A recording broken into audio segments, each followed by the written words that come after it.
Politics is not a luxury job, it is a public service.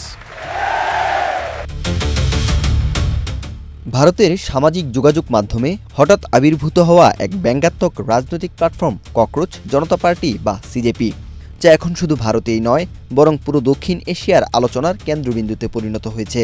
মাত্র কয়েকদিনের মধ্যে কোটি কোটি অনুসারী পাওয়া এই অনলাইন আন্দোলন শুধু ভারতীয় তরুণদের হতাশা, ক্ষোভ আর রাজনৈতিক অনাস্থার প্রতীকই হয়ে ওঠেনি, বরং তা এখন ভারতের সীমান্ত পেরিয়ে পাকিস্তান সহ বাংলাদেশেও পৌঁছে গেছে।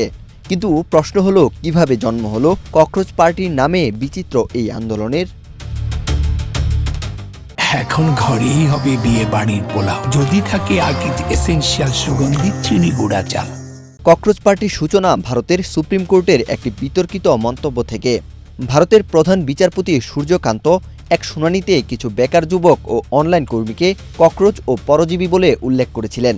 আর সেই ক্ষোভ থেকেই পরে অভিজিৎ নামের এক তরুণ এই ব্যঙ্গাত্মক রাজনৈতিক দল খুলে বসেন।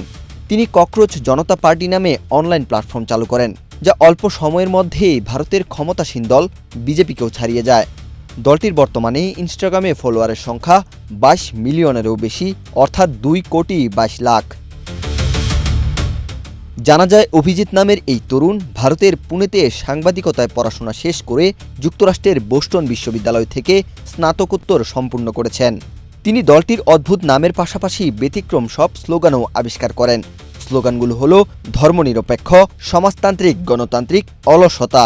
তারা নিজেদের পরিচয় দেয় অলস ও বেকারদের কণ্ঠস্বর হিসেবে। সদস্য হওয়ার শর্তও বেশ রসাত্মক, যেমন বেকার হতে হবে, দিনে অন্তত 11 ঘন্টা অনলাইনে থাকতে হবে এবং পেশাদারভাবে অভিযোগ করতে জানতে হবে। মাত্র কয়েকদিনের মধ্যেই ইনস্টাগ্রামে দলটির অনুসারীর সংখ্যা ভারতের ক্ষমতাসীন দল বিজেপির অনুসারীর সংখ্যাকেও ছাড়িয়ে যায়। এই তুমুল জনপ্রিয়তার পর সিজেপি এর এক্স অ্যাকাউন্ট সাময়িকভাবে বন্ধ করে দেওয়া হয় এবং ইনস্টাগ্রাম অ্যাকাউন্ট হ্যাক করার চেষ্টা করা হয়। তবে অভিজিৎ দীপকে ককরোচ ইজ ব্যাক নামে নতুন অ্যাকাউন্ট চালু করে কেন্দ্রীয় সরকারকে কর্তৃত্ববাদী বলে অভিযুক্ত করেন, যা তরুণদের আরও বেশি আকর্ষণ করে। এদিকে পাকিস্তান এবং বাংলাদেশেও এই ককরোচ পার্টি এখন আলোচনার কেন্দ্রবিন্দু। পাকিস্তানে ইতিমধ্যে cockroach Awami party, cockroach Awami League এবং মুত্তাহিদা ককরোচ মুভমেন্ট নামে একাধিক অনলাইন পেজ গড়ে উঠেছে। বাংলাদেশেও বিভিন্ন নামে এই পার্টির উত্থান লক্ষ্য করা যাচ্ছে। এছাড়া দক্ষিণ এশিয়ার দেশগুলো ছাড়াও বিশ্ব মিডিয়াগুলোতেও এই ককরোচ পার্টি এখন আলোচনার কেন্দ্রবিন্দু।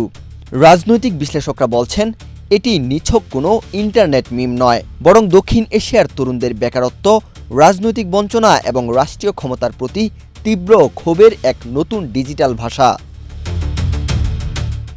ভারত, পাকিস্তান বা বাংলাদেশ, সীমান্ত আলাদা হলেও চাকরির সংকট, দুর্নীতি ও সামাজিক বৈষম্যের ক্ষেত্রে এইসব দেশের যুব সমাজের অভিজ্ঞতা প্রায় একই।